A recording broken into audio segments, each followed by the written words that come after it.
Nakaharap sa patong-patong na reklamo ang driver ng tumagilid na jeepney na nag-iugat po ng karambola ng mga sasakyan sa Skyway, Alabang kagabi. Kabilang sa mga nasawi ang dating basketballistang si Brian Gahol. Saksi si Micaela Papa.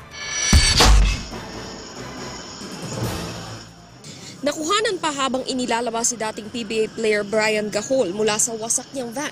Isa sa mga sasakyang nagkarambola sa ibabang parte ng Skyway sa Alabang, Muntinlupa, alas 10:30 kagabi.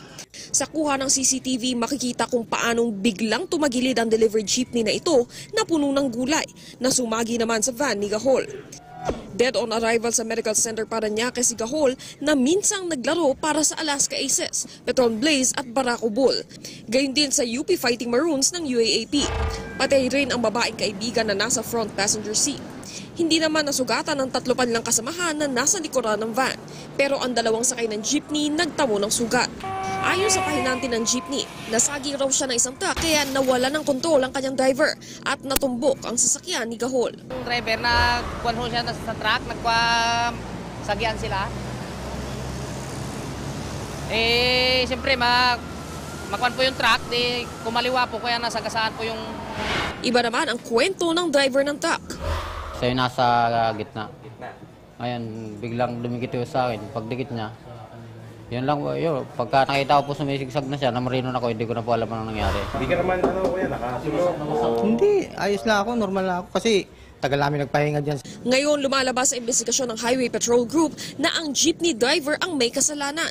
Kaya sasampahan siya ng reklamong reckless imprudence resulting in multiple homicide, multiple physical injuries at damage to property.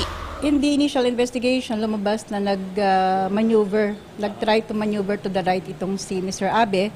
And yun nga yung nag-cause tumama siya dun sa international truck na yung nauuna pa dun sa sasakyan ni Brian Gahol.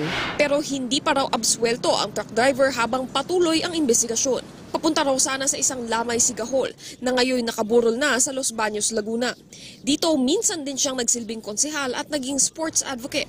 Kaya ganun na lang ang panghihinayang ng mga kaanak at kaibigan. Mabait na tao, kahit lapitan mo, tutulong yan eh.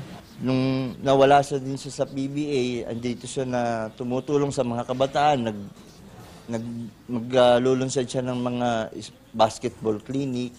Ako si Micaela Papa, ang inyong saksi.